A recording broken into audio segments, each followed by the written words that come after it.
Bonjour à toutes et à tous, ce mois-ci, dans Chef, on a pris la route vers l'ouest, le podcast est passé en mode Bretagne. Et pour refermer ce cycle, comme toujours sur Chef, un talk. Vous le savez, les talks, on vous en propose une fois par mois. Je prends un sujet d'actualité en lien avec la gastronomie, le monde de la restauration, et je réunis des acteurs qui font vivre ce petit monde. Et là, on avait envie d'aller à la rencontre de celles et ceux qui incarnent ce terroir breton. Alors je vous arrête tout de suite, j'aurais pu déployer 50 micros autour de cette table car la Bretagne est riche d'enthousiasme et de dynamisme côté food. Et le terroir breton, on aurait pu en parler pendant 6 heures, mais j'ai choisi la crème de la crème. 4 figures qui parlent toutes d'un point différent de cette terre libre, vivante, sincère, où la gastronomie s'écrit chaque jour entre héritage et renouveau. Autour de la table, Laura Bois et Baptiste Lavalaise, le duo à la tête du restaurant Vivace, installé à Tréberdin, Marion Juel, boulangère, pâtissière et fondatrice de la boulangerie-pâtisserie 16h30 à Rennes, et Olivier Marie, journaliste et rédacteur en chef du très connu magazine Pur Beurre, observateur attentif de la scène bretonne, connu, je vous le disais, de tous les palais bretons. Avec eux, on a parlé de racines, d'engagement, de solidarité entre artisans, de liberté et de bon sens. On a parlé d'une Bretagne qui se réinvente sans renier son identité, d'une terre d'accueil où se tissent chaque jour des liens entre producteurs, cuisiniers, clients et artisans. C'est un épisode enregistré avec le soutien de Tourisme Bretagne qui nous a guidés durant tout ce mois pour célébrer celles et ceux qui font battre le cœur gourmand de la région. Je m'appelle David Ordonneau, vous écoutez le podcast Chef, aujourd'hui en mode talk. Je vous emmène à Rennes pour cet épisode spécial Terroir breton.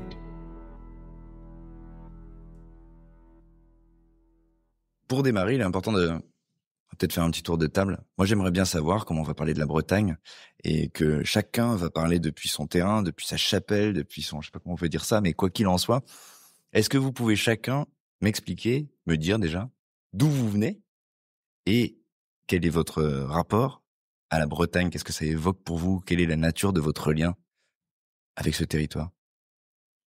Qui démarre? La team Vivace. Team Vivace. Est-ce que vous êtes des vrais Bretons? Est-ce que vous êtes d'ici? Et qu'est-ce que ça vous évoque quand on vous dit Bretagne? Eh ben moi, ça m'évoquait rien du tout, parce qu'en fait, je la connaissais pas. Enfin, j'y suis allée un petit peu en vacances avec mes parents, mais quand j'étais petite, donc aucun souvenir. Et en fait, la rencontre avec la Bretagne, c'est un gros hasard. C'est un peu le hasard du Covid, parce qu'en fait, on voulait partir en Nouvelle-Zélande avec Baptiste, du coup, mon associé à Vivace. Et ça n'a pas été possible. Et on était en région parisienne, on était dans 93 à Saint-Ouen, on voulait partir. Et du coup, on a dû partir moins loin qu'en Nouvelle-Zélande. Qu'est-ce qui ressemble le plus en France à la Nouvelle-Zélande? Bim. Faut pas le dire trop fort. C'était ça l'idée. Ok, trop bien. Et qu'est-ce que ça vous évoque? Qu'est-ce que ça vous évoquait? Puisque pour le coup, vous avez choisi d'en faire une destination, pas par défaut, mais en tout cas, vous êtes parti pour rejoindre la Bretagne. Donc ça vous évoquait quoi? En quoi ça vous parlait?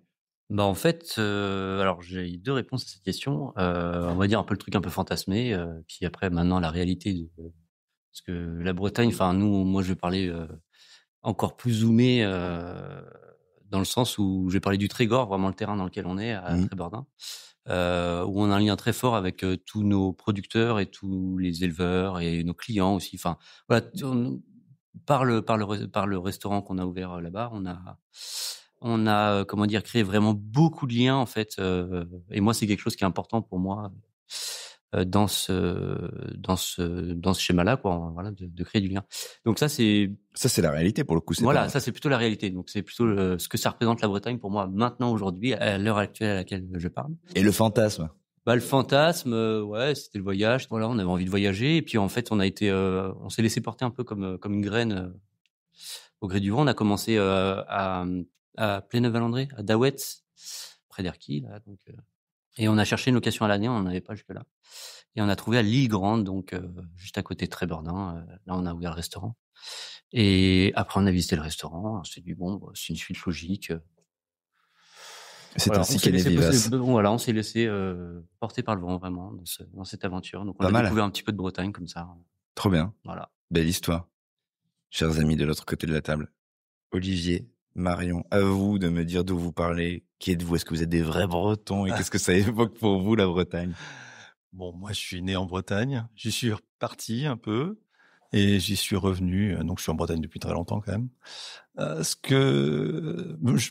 Je je sais pas ce que ça m'évoque. Moi, c'est mon quotidien. Je passe mon temps, là, on est à Rennes, mais je passe mon temps à aller à droite, à gauche, en Bretagne, aller voir des producteurs, aller voir des cuisiniers, des cuisinières, aller voir tous ces professionnels.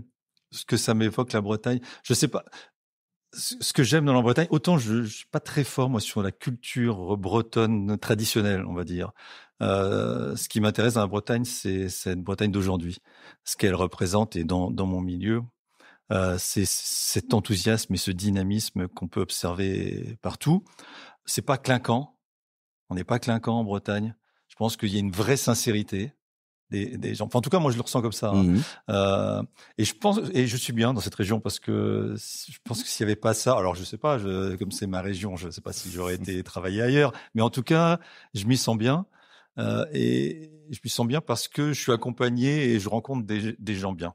Oui, il faut le dire aux auditeurs. Quand moi, quand je suis arrivé avant vous dans cette salle à Rennes, en plein centre de Rennes. Vous êtes arrivés et vous vous connaissiez tous auparavant, donc on sent qu'il y a quand même un lien, un maillage très fort. Oui, je pense qu'aujourd'hui, en plus, alors moi, je suis assez enthousiaste de cette nouvelle génération. Ils sont plus jeunes que moi, et je trouve ça formidable. Ils échangent beaucoup, ils ont envie de se connaître. Et, je savais pas, mais bon. Quand vous êtes arrivé à Rennes, vous le disiez tout à l'heure, vous êtes passé manger des petites pâtisseries de Marion. C'est Marion qui est venue la première. Et c'est Marion qui est venue chez vous aussi. Ben voilà, non mais c'est génial. C'est génial ces liens qui se créent parce qu'ils partagent les mêmes valeurs. Et voilà, il se passe quelque chose aujourd'hui en Bretagne. Donc moi, je l'observe depuis. Je suis dans ce milieu-là depuis fin des années 90. On peut le dire, sans rougir, Olivier. Milieu des années 90. Donc j'ai quand même vu ce monde évoluer, vraiment. S'ouvrir complètement. Non, mais c'est incroyable parce que la plupart des gens aujourd'hui, en plus, ce qui est intéressant, c'est qu'ils ne sont pas issus de ce milieu-là. Marion à côté, elle n'est pas issue de ce milieu-là. Il y a plein de gens. Alors non plus. Toi, si.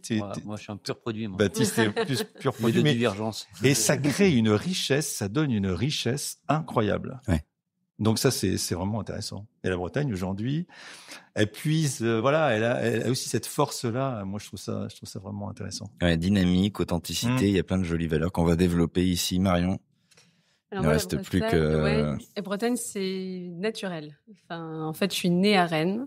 Ma famille est du Pays Malouin, donc pour moi, c'était genre, j'ai toujours été dans cette région-là, en m'y sentant bien, mais comme quelque chose vraiment d'évident, de familial, sans trop remettre en question. Et puis, de par mon parcours, j'ai été amenée à quitter la Bretagne pas mal, notamment aller dans l'est de la France. Et en fait, c'est devenu une évidence que j'avais envie de rentrer sur mon caillou breton parce que c'est quand on le quitte qu'il nous manque. Et donc, c'est pour ça que quand j'ai eu à m'installer, c'était évident que je revenais dans le pays, dans le 35 particulièrement, même s'il y a plein d'autres régions, plein d'autres départements que j'aime en Bretagne. Mais pour moi, c'était une évidence. Et après, Rennes particulièrement, ma famille est rennaise. Donc, c'est une ville en plus que je connaissais. Mais au-delà de ça, c'est comme le disait Olivier, c'est une ville qui est devenue très riche et très attractive pour la gastronomie. Et donc, déjà, c'était une évidence pour moi de m'installer à Rennes. Et en plus de ça, d'y être très bien accueillie avec une très grosse dynamique autour justement du bien manger et des valeurs avec dans lesquelles je me retrouvais complètement.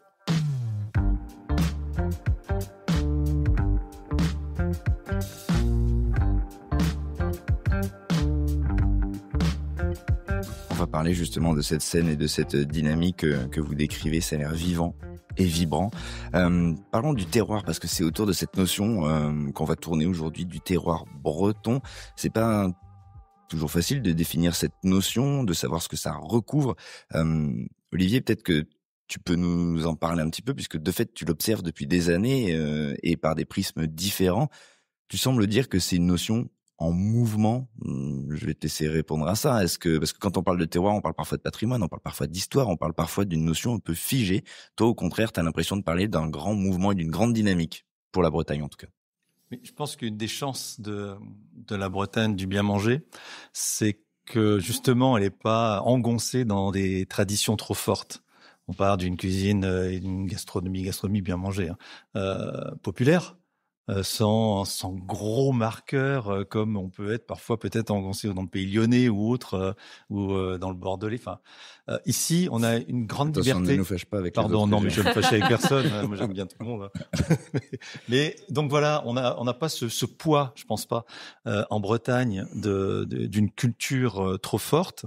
Je parle culinaire, hein, autrement on va me sauter dessus. D'une culture culinaire trop forte.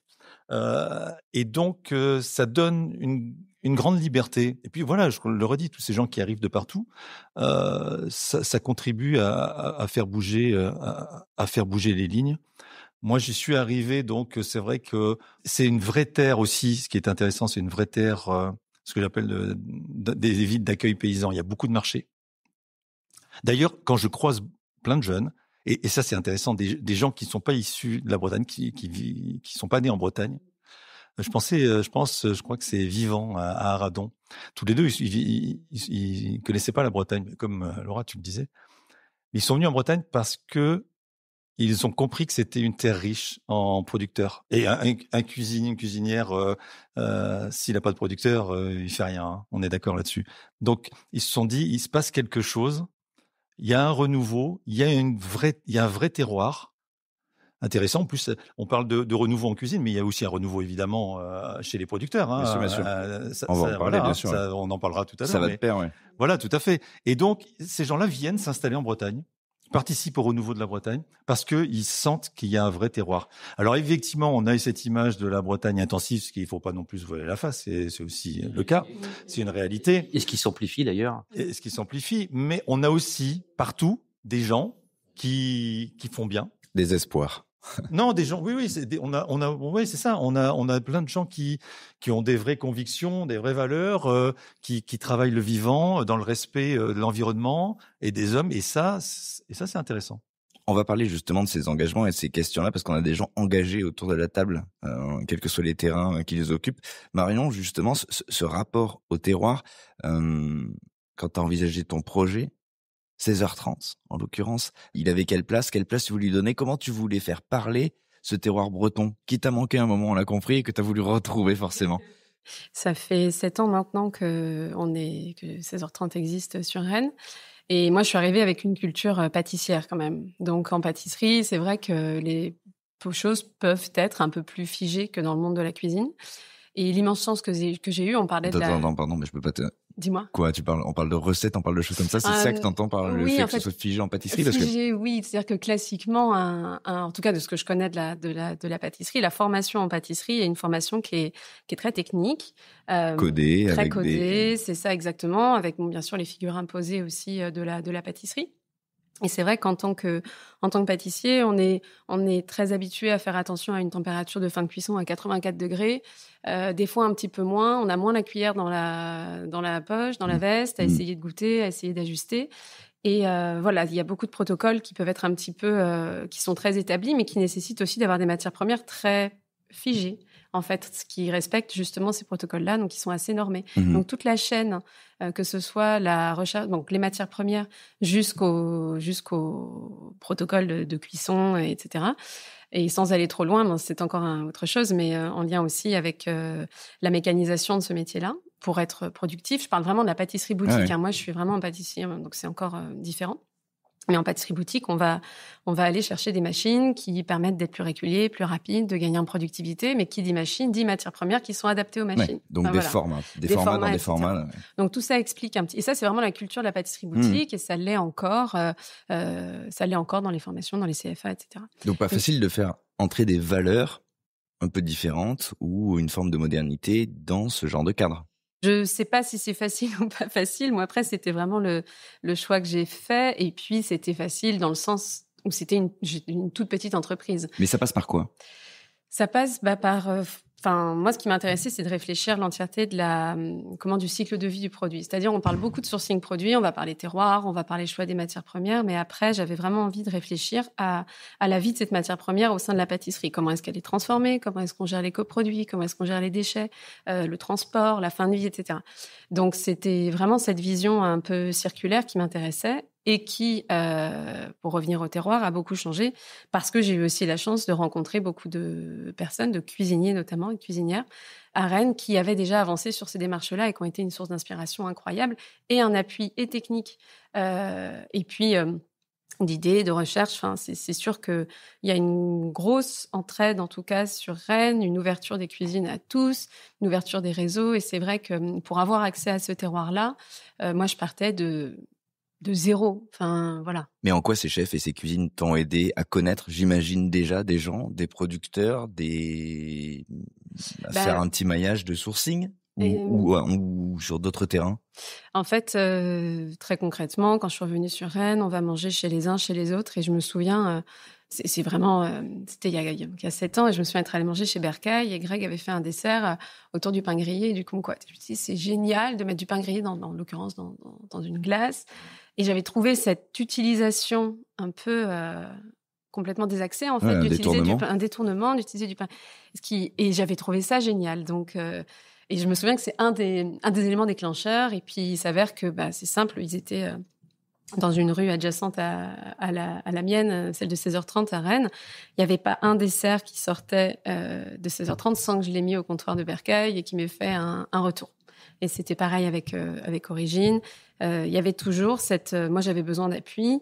Et donc, j'allais, j'emmenais. Et quand j'avais un problème technique, je me souviens, ils m'avaient aidé avec une histoire d'huile d'olive dans un... Enfin, voilà, c'était des gens qui, techniquement, ouvraient leur cuisine, m'accueillaient, goûtaient, prenaient du temps. On se parle d'un maillage, on se parle de solidarité, d'échange, d'émulation, de cette dynamique que tu décrivais, Olivier, tout à l'heure. La team Vivace, comment on fait pour justement célébrer, faire vivre le terroir breton? Ça passe par quoi? J'imagine que ça a nourri votre réflexion autour du restaurant, en cuisine, côté pâtisserie aussi, dès le début, ou c'est quelque chose que vous êtes approprié chemin faisant? Alors, on s'est approprié, mais c'était notre colonne vertébrale sur le projet, en fait. C'est-à-dire que moi, comme on le disait au début, moi, je suis pas du tout issu de enfin, si, je suis justement issu de la restauration. Voilà, c'est ma formation. J'ai passé un BTS en hôtellerie-restauration, donc. Et du coup, j'ai eu tous les travers de ce qu'est la cuisine dans les restaurants classiques, c'est-à-dire très peu de sourcing. En plus, j'étais à Paris, donc alors là... Attention, et vous allez nous faire avoir plein de problèmes avec plein de gens de partout. Arrêtez là. Ils font quelques progrès, mais franchement... non, mais je plaisante. Voilà, les consommateurs feraient... Mais bon, voilà. Donc tu partais de loin, disons. Voilà. Tu partais de loin. Donc je partais de loin, voilà, c'était pas du tout une démarche. Et Laura... au moment d'écrire, en fait, justement, cette colonne vertébrale, elle me dit, on va faire quoi comme concept et tout. Issue de l'architecture, donc elle a une vision assez précise de ce que c'est qu'un concept. Enfin, je veux dire, voilà, il faut vraiment une idée. Enfin, c'est quelque chose de bossé. Faut que ce soit très dessiné. Voilà, pas forcément très dessiné, mais voilà, il y a quelque chose, il y a une recherche et machin. Moi, je lui dis, c'est pas compliqué, hein, faire des produits locaux, travailler uniquement produits frais et essayer de valoriser au maximum tous les produits bruts quand on va avoir quelque chose qui va rentrer dans la cuisine. Essayer d'utiliser. Je pense que tu mens un tout petit peu là, parce que. Pourquoi? Correction de Laura Bois parce qui que prend la quand parole. j'ai avancé le truc, en fait, c'est intéressant parce que quand j'ai avancé le truc de moi, parce qu'à la base, je voulais faire une pâtisserie, mais en Bretagne, c'était un peu compliqué parce que je voulais faire un truc de nuit. Et on est dans un terroir où, en fait, ça allait pas fonctionner. Donc, j'ai dit, OK, on fait un resto. Mais on fait un resto que si on fait des produits locaux. Mm-hmm. Et c'est là où Baptiste m'a dit, mais en venant de Paris, parce que justement, il y a ces travers c'est une cuisine qui est très hors sol à Paris, en fait. On fait des commandes à 1h du matin pour que ça arrive le midi, à une première livraison, une deuxième livraison. Enfin, c'est délirant. Enfin, moi, en n'étant pas du métier, je connaissais pas du tout ça. Et je lui ai dit, moi, je veux bien faire un resto, mais on fait un resto qu'avec des produits locaux. Il m'a dit, mais c'est impossible. Voilà. Et donc, c'est là où, du coup, on a commencé à travailler sur les produits locaux. Mais ça, c'était... Oui, ouais. Et du coup, enfin, voilà, donc se dire, en gros, on va faire un restaurant, on fait des produits frais et en circuit court au maximum, quoi. Et du coup, il me dit, mais c'est pas un concept, ça, c'est le concept d'un restaurant. C'est la vie. C'est ce qui s'appelle un restaurant, non? Non. Tu te trompes. Donc voilà. Donc on va dire que moi, ce que j'avais appris, j'ai appris quand même des techniques culinaires. Enfin, ce que tu disais, voilà, un peu le procédé. Savoir faire pas mal de choses différentes et voilà, pas mal de préparations. Mais ce qui était de l'approvisionnement, c'est quelque chose moi qui m'a toujours intéressé, mais qui était très peu vu avant, quoi. Donc on va dire c'était un petit peu théorique et on a mis en pratique. Donc c'était voilà, c'était la découverte de quoi du coup concrètement? C'était la découverte des marchés. la découverte de ce qu'est la vie et le quotidien des agriculteurs. Effectivement, ce qu'ils faisaient avant, moi j'en ai plein, ils étaient en pétrochimie avant de se relancer dans le maraîchage, dans plein de choses, quoi, et qui ont du sens aujourd'hui pour eux. Et surtout, ils ont pris une conscience par rapport au métier qu'ils faisaient avant. Ils se sont dit, j'ai pas envie de participer, en fait. Je préfère participer à la vie sur Terre qu'à sa destruction, quoi. Quel regard vous avez porté justement en venant d'ailleurs? Souvent, c'est intéressant de savoir comment on voit les choses et comment on les découvre. Quel regard vous avez porté justement sur ces producteurs? Est-ce que vous avez halluciné sur l'offre qui était mise à votre disposition? Est-ce que vous avez halluciné sur la difficulté justement à trouver peut-être des produits ou en tout cas des démarches valables selon vous, en tout cas qui correspondent à vos valeurs? Quel regard vous avez porté justement sur cette scène de l'artisanat et de la production en Bretagne quand vous y êtes arrivé? Alors déjà, il fallait définir ses valeurs, c'est-à-dire poser des jalons, parce qu'en fait, comme tous les systèmes, comme moi aujourd'hui, rien n'est parfait. J'ai pas de recette miracle, pas de truc vraiment nickel, sinon on le suivrait depuis bien longtemps. Ouais. Voilà. Donc du coup, poser ces critères, dire ok, est-ce que c'est le bio, est-ce que voilà. Et en fait, pour ça, faut déjà connaître avant de juger, de se dire ah non, moi je vais pas faire ça parce que machin, ça rentre pas dans ma vision des choses. Donc apprendre à connaître les producteurs, les productrices, comment ils travaillent, quels sont leurs, est-ce qu'ils vont bien, est-ce que, enfin voilà, tout ça c'est important pour nous. Et est-ce que ça a été facile de se mettre en lien avec cette scène-là, comme Marion le disait, parce que Marion, quand on parle de l'échange avec la scène gastronomique, en l'occurrence des restaurants, on sent qu'il y a une forme de solidarité, d'émulation, de choses comme ça. Est-ce que toi tu as ressenti? Alors nous, on est tout seul. Ouais. Oui, mais dans le lien d'aller taper à la porte des mots. Sans un peu moins, le poids. Donc, on est tout seul. Est-ce que vous avez compris? Donc du coup, en vrai, quand on allait sur les marchés, quand on allait voir des producteurs locaux, alors c'est un endroit où il y a énormément de producteurs qui font des marchés de producteurs. C'est-à-dire qu'il y a une richesse sur le territoire de producteurs de plein de choses. Ouais. Ce qui est une vraie chance, parce que contrairement à ce que les gens pensent, ce n'est pas une généralité. Et non. Nous, en plus, on est tombés là par hasard. Enfin bon, en faisant le marché et tout, j'ai dit alors, la vache, sinon là, c'est impressionnant, quoi. Enfin, ce qu'il y a. Ouais. Et du coup, quand on va les voir, alors il y a deux réactions possibles. Soit ils sont super enjoués en disant super parce qu'il y a aucun restaurant qui travaille avec nous, ou alors oh non, les restaurants c'est bon, on a déjà fait. Et en fait c'est des restaurateurs qui veulent des choses standardisées. Voilà, moi je veux de l'entrecôte de bœuf. Bah ouais, mais bon, moi je fais des bœufs, je vais pas en tuer 300 par an parce qu'en fait tu veux que de l'entrecôte, t'es pas travaillé le reste. Ouais. Donc voilà, c'est un truc qui s'est mis en place progressivement. Donc voilà, il y a une approche. Et apprendre à se connaître et apprendre à se connaître. Donc déjà connaître quelles sont nos valeurs, qu'est-ce qu'on a envie de défendre, et puis travailler un peu contre soi pour pas se dire non, j'ai une idée bien précise là-dessus. En équipe pour avoir des idées sur le travail des autres, quoi, franchement. Et puis voilà, un vrai travail d'humilité, d'écoute. Et voilà, et il y a peut-être des choses que je fais aujourd'hui et que je me dirais là-dessus j'étais bon, voilà, je l'ai amélioré, et puis voilà, j'ai pas de jugement particulièrement en disant que je suis pas sur la bonne voie, quoi. Mais voilà, ce que ça nous a appris, en tout cas moi je trouve, c'est vraiment l'humilité, d'essayer de les choses sont pas simples en fait pour personne. Les gens qui sont encore aujourd'hui en système productiviste, quand ils s'installent, ils se mettent en prison en fait. Ils se mettent en prison. Donc c'est pas simple non plus, c'est des choix.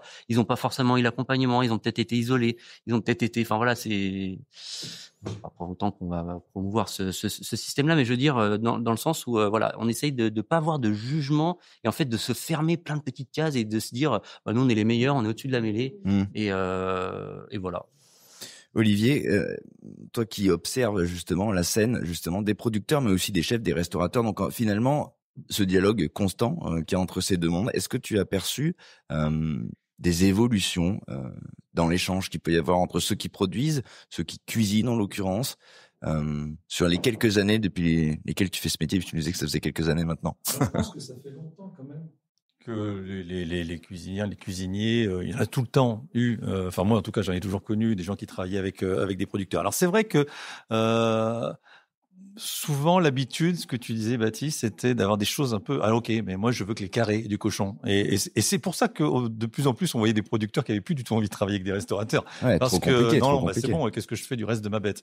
Alors ça a un peu évolué quand même. On peut le voir à Rennes évidemment, et puis je l'ai vu aussi, je l'ai encore rencontré sur la côte il y a pas longtemps là, avec des restaurateurs du côté de Comète, le bistrot du Rocher à Saint-Malo, Tandem à Saint-Malo et puis également Brasbouillon à Dole. Des gens qui se partagent des bêtes, qui s'achètent, à plusieurs. Eh ben, ok. Et on va partager, comme disait tout à l'heure Marion, il y a ce partage aussi du matériel, partage de recettes, et ben, partage aussi de produits. Ça, c'est bien pour les producteurs parce que voilà, ils peuvent passer une bête entière et pas que les carrés, hein. Donc, ça, c'est très bien.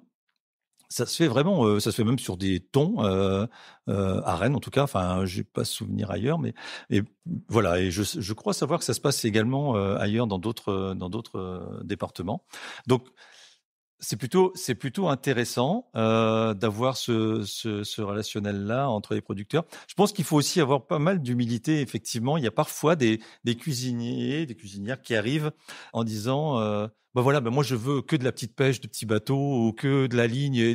Non, je suis allé il y a un mois rencontrer un mareyeur à Loctudy.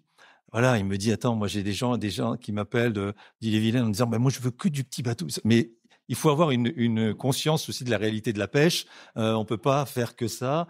Et voilà. Donc voilà, ça c'est très intéressant aussi. Parfois on arrive avec des idées un peu préconçues parce qu'on a envie de bien faire. On a une éthique. Et puis, voilà, on se confronte à la réalité. Mais tu m'en avais parlé aussi, Baptiste. On se confronte à la réalité d'une ferme, à la réalité de la pêche. On se dit, ok, très bien.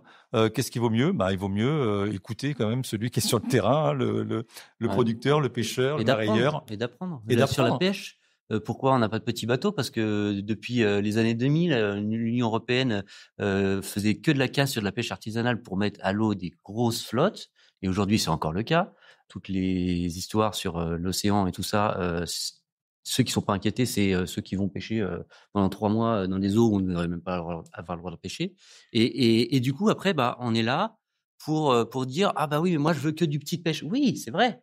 Mais est-ce que tu connais le monde de la pêche ? Est-ce que c'est le quotidien des mareyeurs ? Est-ce que tu connais la flotte de bateaux qu'il y a dans chaque port ? Qui sort ? Combien ça coûte de sortir ? Est-ce que ça vaut le coup ? Est-ce qu'il y a de la tempête ? Est-ce que c'est des basses marées ? Est-ce que les vents sont dangereux ? Est-ce que dans cet endroit-là, il n'y a pas un mec, un gros bateau qui portait un peu tout le monde, et ce mec-là, il a perdu un matelot en mer ? Ça, c'est des coûts qui sont durs à encaisser localement. Et si on n'a pas si on prend pas le temps de connaître et d'être à l'écoute, c'est vraiment ça aussi le terroir, hein, c'est en fait connaître les gens et essayer de créer de la connexion, créer du commun, ce que vous dites aussi sur se prêter du matériel.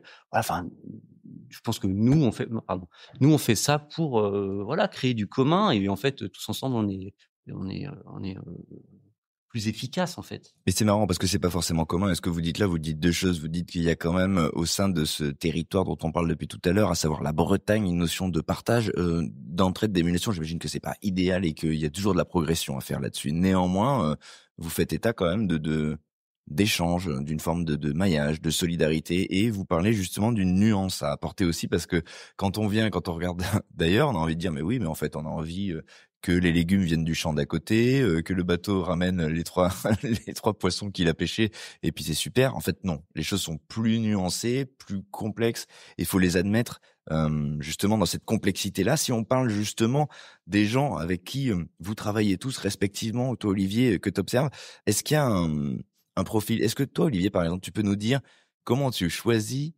les gens que tu as envie d'éclairer dans les pages de tes magazines? Est-ce qu'il y a des caractères, des leviers qui te font dire tiens, ça j'ai envie de le mettre en valeur parce qu'il y a telle histoire, parce que il y a telle valeur?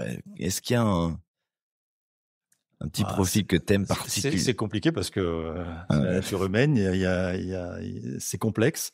On va rencontrer des gens, on essaye de se renseigner avec l'équipe de Breton en Cuisine et de Pur Beurre. Justement, c'est une des raisons pour lesquelles à Pur Beurre, on ne sommes pas des critiques culinaires anonymes. On prend le temps, nous sommes des journalistes, soit généralistes, soit culinaires, et on prend le temps de discuter avec les gens pour essayer de ressentir des choses, d'observer. Une typologie, c'est pas évident. On regarde ce qu'ils font, évidemment. Moi, j'ai cette ligne, en tout cas, j'essaye de la tenir, de mettre en avant des gens qui travaillent dans le respect de la terre et de l'humain. Voilà. Ça, c'est pas le cas partout. Dans ce milieu-là, qui est un milieu compliqué, je parle pas des producteurs, je parle plutôt de la cuisine. Je pense qu'aujourd'hui, c'est important de faire ces choix-là.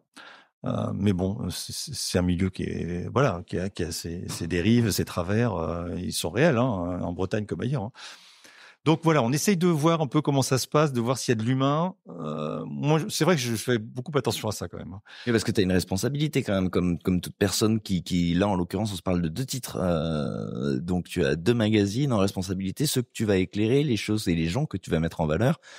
Mais on essaye de faire notre travail de journaliste. On essaye d'aller. Alors, on n'est pas à l'abri d'une erreur, mais en tout cas, quand on sait que un chef est un tyran en cuisine, clairement, on n'en parle pas.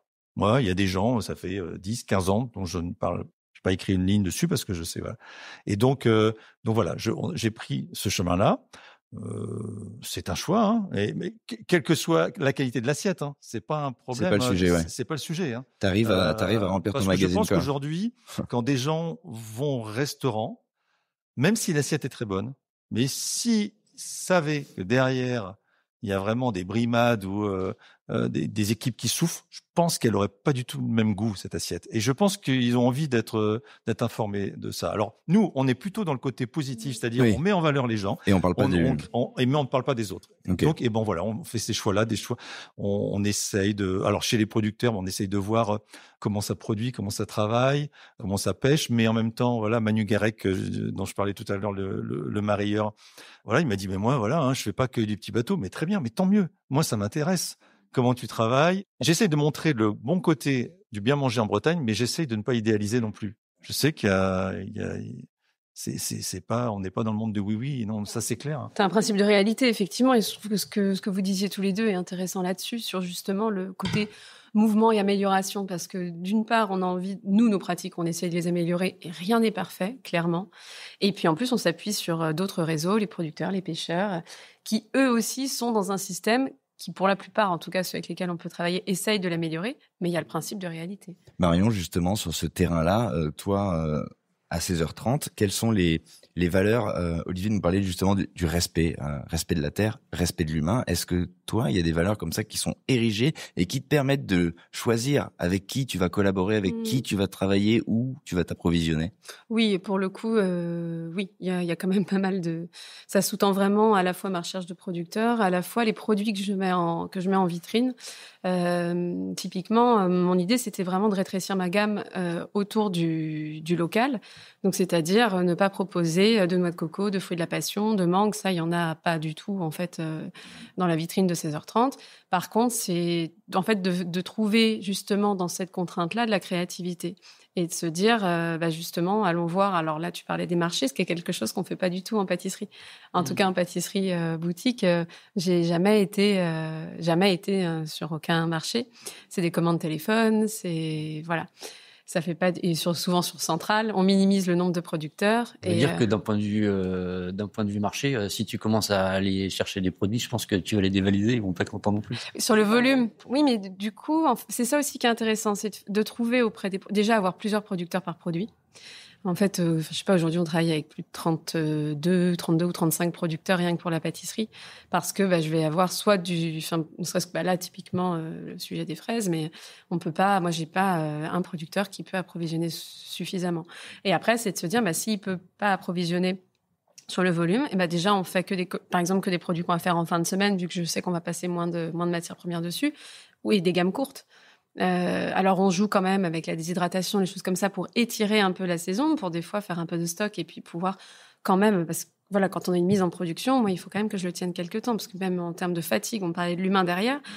Sur des équipes, quand toutes les semaines on dit, il y a du monde en vente, il y a un discours client à avoir, etc. Il y a des techniques de production qui sont différentes, les spécificités des matières premières. Je peux pas toutes les semaines dire vas-y on change tout, on passe de tel aromate à tel autre. Ouais. C'est compliqué aussi. Donc, et ça a été facile d'établir un lien justement pour avoir un ancrage local. On se parle de toutes les références dont tu as besoin. En l'occurrence, ça a été quelque chose de facile de trouver. Non. Enfin, c'est ce que tu disais. En fait, je pense que rien n'est facile, mais c'est aussi ça qui nous intéresse. C'est d'être toujours en recherche, en questionnement et d'être ouvert à ce qui se passe ailleurs. Et on parlait encore une fois de la scène rennaise. C'est pas facile, mais il y avait de la ressource. C'est-à-dire que effectivement, je sais pas, tu cherches de la patate douce, et on va te dire mais si, va voir Gilda, il fait de la patate douce et tout, c'est super cool. Et donc ça donne la possibilité de faire une galette des rois avec de la patate douce. Ce qui voilà, ça aide quand même énormément d'avoir. Enfin, je mesure ma chance. Tu vois, tu disais tout à l'heure, ouais, je suis tout seul. Bah moi, je mesure ma chance de pouvoir aller toquer à la porte d'à côté et de dire soit j'ai ce besoin de produit, sais-tu où je peux le trouver, soit au contraire, j'avais même pas imaginé pouvoir utiliser ce produit. Et puis en fait, tu me le fais voir sous un autre angle et je me disais pourquoi pas.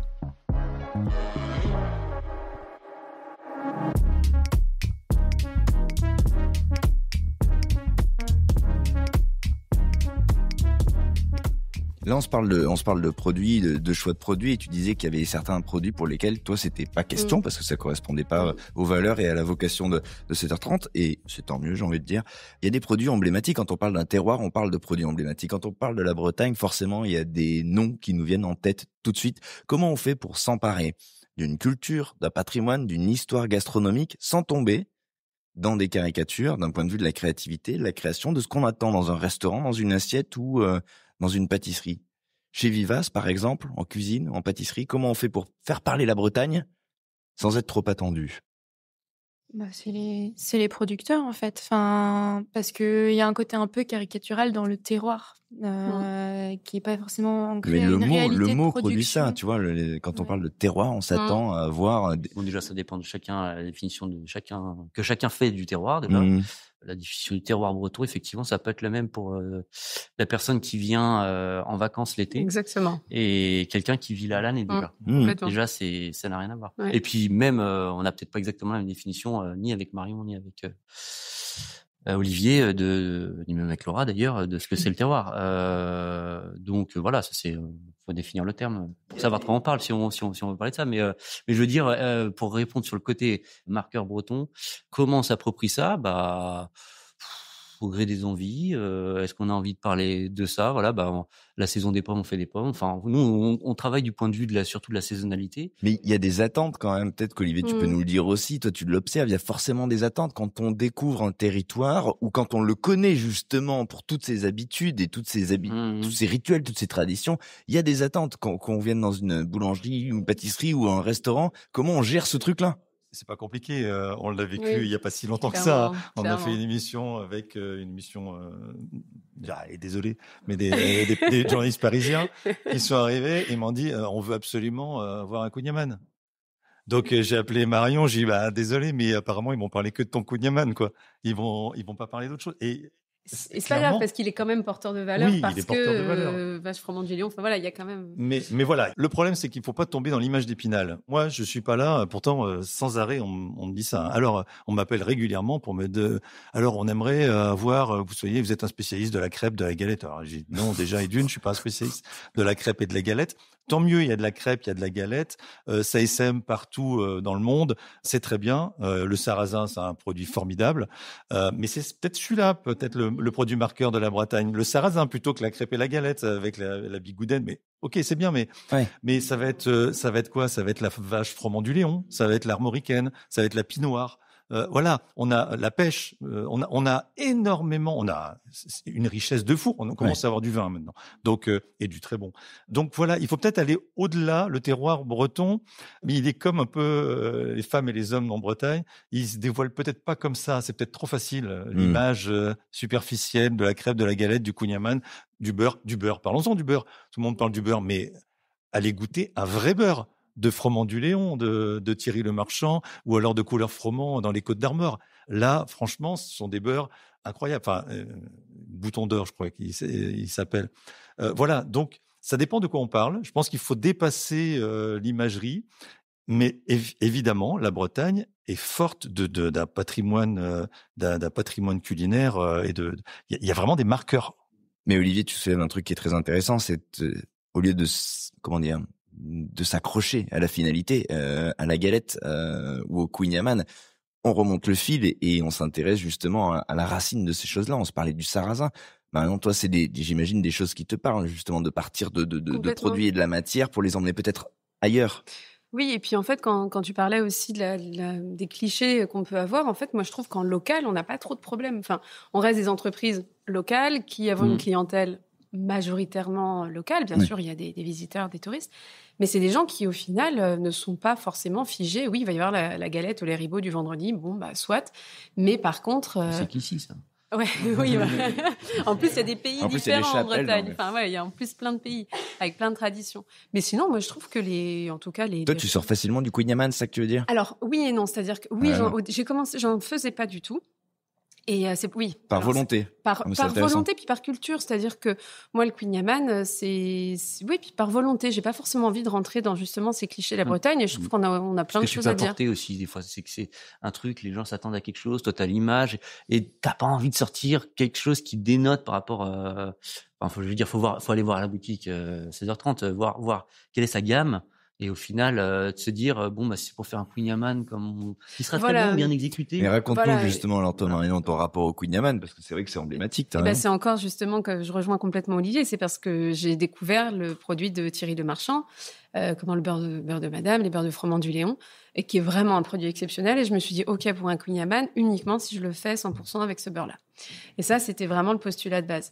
Il y avait aussi, alors là, moi, je trouve que c'est intéressant, c'est que c'est des producteurs, des hommes et des femmes qui ont des contraintes économiques. Et pourquoi j'ai travaillé le beurre de Thierry à un moment, c'est parce que tu sais qu'il a une surproduction de beurre, qu'il n'arrive pas à l'écouler non plus. On est une toute petite boutique, on n'ira pas lui passer donc des kilos et des sens en plus. C'est ça en fait. Et il vient de voir en disant t'as pas un projet, tout ça. Enfin voilà, moi j'ai ce beurre là et je sais que ça a été le point de départ. Aujourd'hui, sa situation, enfin voilà.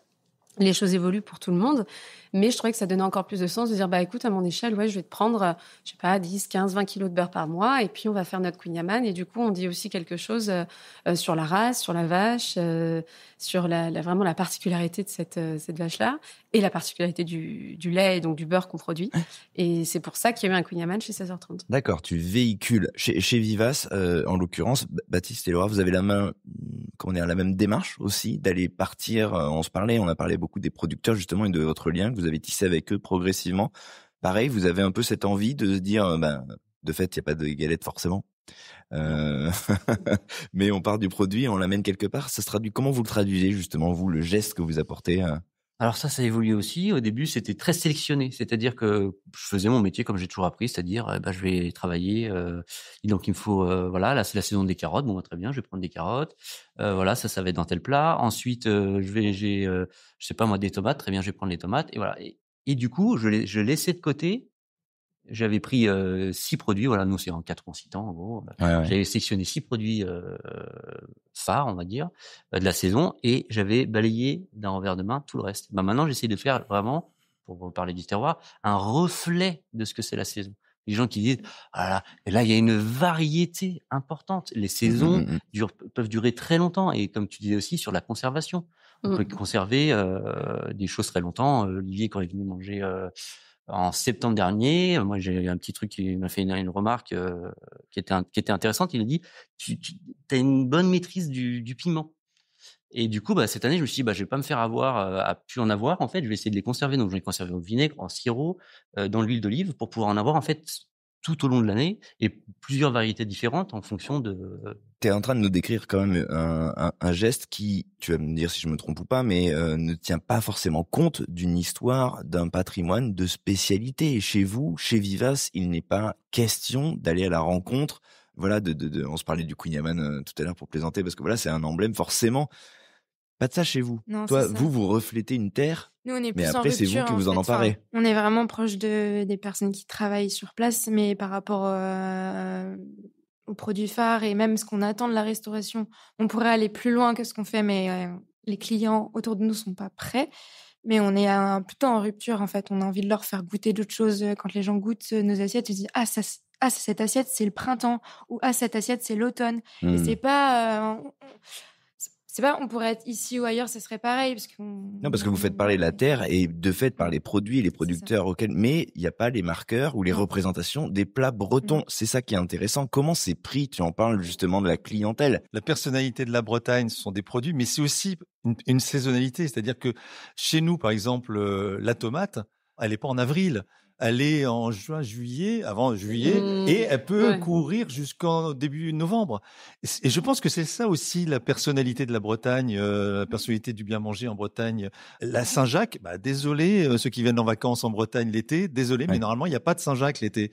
Alors, ils vont peut-être en avoir parce qu'ils vont aller chercher celle des îles anglo-normandes, mais autrement, non, on n'en a pas. Donc, je pense que c'est aussi important, ça, et ça fait la personnalité du terroir breton, c'est-à-dire une saisonnalité bien marquée. On n'a pas tout le temps.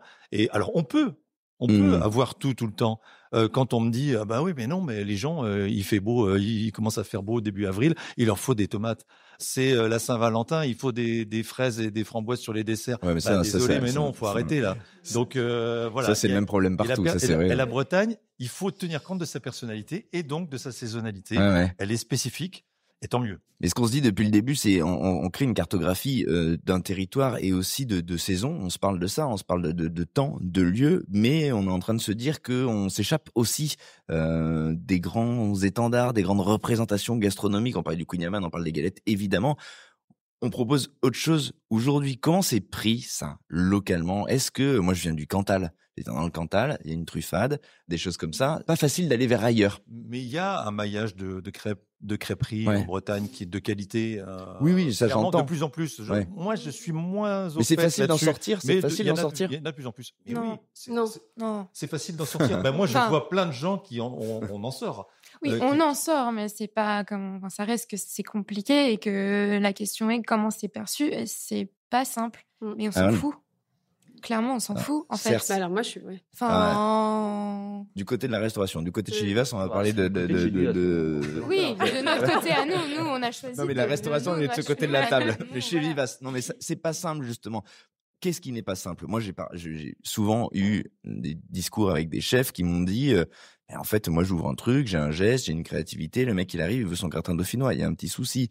Alors que, voilà, c'est pas toujours facile de faire comprendre son geste. Moi, j'ai l'impression que ce que tu dis, ça Laura. passe par l'éducation, en fait. Au début, on a des gens au restaurant il y a des gens qui ne voulaient pas. Parce qu'en fait, nous, dans notre menu en 4 ans, par exemple, on propose systématiquement une offre végétarienne. Pour moi, c'était impossible d'ouvrir un restaurant sans proposer une offre d'office végétarienne. Plus le menu commence à 38 €, donc le ticket d'entrée au restaurant le soir est à 38 € végétarien. Et c'était quelque chose qui n'existait pas du tout dans notre coin. Là, ça commence à arriver un peu plus dans notre coin au niveau du Trégor et des Côtes d'Armor. Ça commence à se développer un petit peu plus. Mais il y a des gens qui ont dit on ne viendra jamais chez vous parce que c'est trop cher et il n'y a que des légumes, parce qu'on travaille aussi beaucoup les légumes. Et bien, tant pis, ils sont pas venus. Et puis, ils sont pas venus. Et puis, ils sont pas venus. Mais il y a d'autres gens qui sont venus. Et en fait, tout ce qui a été, c'est une question d'argent aussi. On a fait en sorte d'avoir un fonds de commerce où on pouvait avoir les reins solides dessus. On pouvait passer un premier hiver difficile. Et puis, en fait, il y a parfois, nous, on préfère imposer nos valeurs, pas quand même de manière drastique, mais imposer nos valeurs plutôt que de convenir à tout le monde. Oui, mais après, il y a une réalité quand même. Il faut pouvoir répondre à une réalité économique. Moi, je pense à des amis bretons normands. Mais nous, on préfère fermer aussi le restaurant. Il y a des concessions sur lesquelles on ne sera pas OK. Il y a des choses sur lesquelles on est OK de faire, mais il y a des choses sur lesquelles on n'est pas OK de faire. Oui, mais il faut tenir. Moi, je suis d'accord avec les valeurs, les convictions, les envies et tout. Moi, je pense à mes amis de l'Auberge Sauvage qui sont pas loin de la Bretagne, un pied en Normandie. Mais c'est pas simple. Et eux, ils ont pareil, un parti pris très... Alors eux, ils sont encore plus seuls que seuls. Donc, c'est pour ça que c'est pas ça. Non, mais c'est difficile de faire entendre un geste pour le coup. Et je me souviens de ce que me disait Thomas. Attends, c'est compliqué quand il y a des mecs qui veulent de la viande, ils sont prêts à en... C'est ça. Il y a ils sont prêts à en découdre. Il y a ça, mais alors j'essaye de voir le côté positif. Je sais que c'est pas facile, et je sais qu'à l'Auberge Sauvage, c'est pas facile. Mais pas loin de l'Auberge Sauvage, à Saint-Georges-de-Rétambeau. C'est vrai que j'ai à cœur souvent de parler d'elle parce que c'est quand même un coin qui est un peu isolé aussi. Elles arrivent du nord, deux filles, Lénaïque et Louise. Elles s'appellent l'Auberge des filles en bottes. Elles se sont installées là avec une vraie sincérité, l'envie de bien faire et tout de suite d'aller voir, comme vous l'avez fait, les producteurs du coin, avec un menu à 30 € entrée plat dessert, amuse au début. Elles se sont pas coupées du local, Ben, je pense que ça marche. En tout cas, c'est ce qu'elles m'ont dit récemment. Mais c'est quoi la alors clé évidemment, alors il y a quoi des la gens. clé, Olivier La clé. Ouais, ben là, Je pense que alors je sais pas d'idéaliser. Bien sûr. Je pense que c'est aussi compliqué, mais je pense que la clé c'est aussi d'expliquer aux gens, c'est d'avoir des convictions, mais d'expliquer aux gens. Je reprends un autre exemple. On avait quelqu'un qui était à Rennes, qui avait une cave de vin nature qui s'appelait Rewind et donc Emeline et qui s'est installée avec un partenaire à Pont-Croix. Pareil, dans des coins, voilà, donc dans le Finistère. Ils sont pas arrivés, et ça c'est aussi une des clés, je pense que ceux qui réussissent, c'est ça. Ils sont pas arrivés en étant hors sol. Allez, en disant, bah non, bah, de toute façon, nous, ce qu'on fait, c'est bien, et ils vont tous adhérer. Mais tu vois, par exemple, elle continue sur des vins nature, mais elle s'est dit, bon, ben, je vais faire attention aussi, peut-être que tout le monde, on n'est pas à Rennes, là. Je vais tempérer je vais un pas peu. mettre non plus vin nature en grand sur la façade. Je vais continuer à proposer mes vins, mais je vais les expliquer, je vais, faire différemment. Et on a plein de coins, d'adresses comme ça qui réussissent. Bah ça, moi, je pense que c'est de la sincérité, c'est de l'explication. Un peu de pédagogie. Un peu de pédagogie. Je pense que les gens évoluent également. On a de plus en plus en Bretagne. Je pense que c'est vraiment intéressant. Des gens qui peuvent s'installer un peu partout en Bretagne, dans des coins un peu plus reculés. Ouais. Ça, c'est vrai, on le voit. Hein, il y a plein d'initiatives très locales dans des endroits où on se dit, mais comment ça tourne cette histoire? Alors, bon, je pense qu'il y a de plus en plus de gens qui, avec le Covid, sont sortis des villes et qui, plus le télétravail et autres, ça permet de s'installer un peu où on veut. Et moi, je vois plein d'initiatives dans le Finistère Sud, des gens qui réussissent avec des convictions, mais sans surtout pas se couper de la clientèle locale et de dire, bah moi je sais ce qui, enfin voilà, ils font attention. Oui, t'as raison, parce que c'est vrai qu'au début on y allait vraiment à pas de l'eau. Hein. On n'a pas dit que le menu végétarien, on l'a pas étiqueté végétarien. Juste les gens voyaient qu'il y avait pas de viande, mais on n'a jamais étiqueté et on a été catégorisé de restaurant vegan. Alors que on faisait pas, et c'est pas grave, c'est très bien de faire de la cuisine végane, mais du coup c'était pas, et du coup on a vraiment essayé de faire les choses petit à petit au départ, d'écouter beaucoup, de se taire pas mal, ce qui est un peu moins le cas aujourd'hui. Oui, on sent qu'il y a quand même une envie de dire des choses maintenant. Il y a ça, il y a aussi, alors pour reprendre l'exemple, il y a aussi la personnalité des gens qui est important dans un commerce, c'est-à-dire qu'ils vont. La première chose, c'est que, on va dire, nous, dans notre restaurant, enfin, moi, j'ai l'impression, ça transpire nous dedans, en fait. Donc, déjà, ça, c'est quelque chose les gens vont avoir une tu veux dire qu'il n'y a pas besoin d'en rajouter? Non, mais c'est personnel. C'est quelque chose de personnel. Ils sentent qu'on donne quelque chose d'un petit peu singulier. Il y a ça. Il y a aussi, nous, on a eu de la chance. On s'en sort parce qu'on a eu de la chance sur, comment dire, le positionnement économique. C'est des choses qui n'ont rien à voir. Hein. On peut avoir quelqu'un de très talentueux, mais alors, ok. Qu'est-ce qu'il y a votre positionnement? C'est quoi le positionnement économique qui fait que ça rencontre et que ça résonne avec Mais c'est pas que ça rencontre et que ça résonne, mais c'est-à-dire qu'on s'est pas dit, bon bah, on va faire un menu à 25 € et au final, faut qu'on soit plein sur 10 services. Du coup, bah, comme on doit être plein sur 10 services, on est vachement plus crevé. Notre approvisionnement, il faut le faire quand même. Et du coup, on s'épuise énormément. Voilà. Et donc, du coup, il y a la partie après derrière. Plaisir. Nous, quand on va au boulot, on est super content d'être. Donc, vous avez pris le parti inverse, c'est-à-dire que vous avez choisi une amplitude, pour vous plus permettre restreinte. Voilà, nous avons ouvert 5 services de septembre à juin, 4 soirs, un samedi midi. C'est tout. Parce que c'est le territoire qui veut ça aussi. Hein. Je dis pas, on serait à Rennes, ça serait peut-être différent. Mais là où on est, nous, on sait, voilà, il y a une espèce de cohérence par rapport au territoire sur lequel on est. Et puis c'est un rythme de vie qui nous va bien. C'est-à-dire que on adore notre boulot, on adore ce qu'on fait. Même en vacances, on n'arrête pas. Enfin, je veux dire, mais on n'est pas dans quelque chose qui est contraignant. C'est-à-dire qu'on y va avec plaisir plutôt que de se dire, oh là là, je suis dépassé. Et c'est quelque chose c'est quelque chose dont on parle avec beaucoup de gens qui font notre job, toi entre autres aussi, Marion et tout. C'est ça le problème souvent. Même des vignerons qui viennent chez nous qui nous disent, alors nous on adore ce qu'on fait, mais alors on n'a pas une minute à nous, on n'a pas de vacances, on n'a pas de thunes, ils n'ont pas d'argent, Ils n'ont pas réussi à se payer avec leur business. Alors que les gens, et des fois, c'est des bouteilles qui peuvent être chères, des machins. Mais voilà.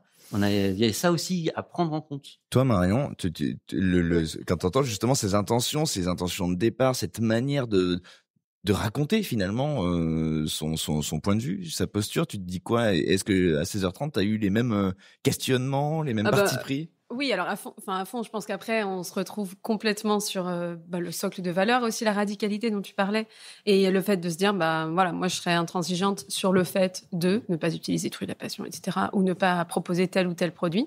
Je suis d'accord. Du fruit de la passion breton, bien connu. Écoute, il commence à y en avoir, ouais. Il commence à y en avoir. Mais juste, je trouve qu'il y a, forcément en boutique, je reviens là-dessus, mais on n'a pas les mêmes métiers. Et moi, le client, il n'est pas captif. Et il y a le choix. Et du coup, si tu as le choix, tu te rends compte que ton dessert à la salade, tu le vends vachement moins que, non mais c'est vrai, que celui à la cacahuète d'Aquitaine, avec du caramel. Alors, caramel au beurre salé, les marqueurs, tout ça, c'est vrai que les gens, ils sont attachés. Et il y a un peu ce côté-là. C'est-à-dire que il faut faire le choix à la fois. Alors, moi, le credo que j'ai là-dessus, c'est de se dire, soit je fais par exemple, je prends l'exemple des entremets.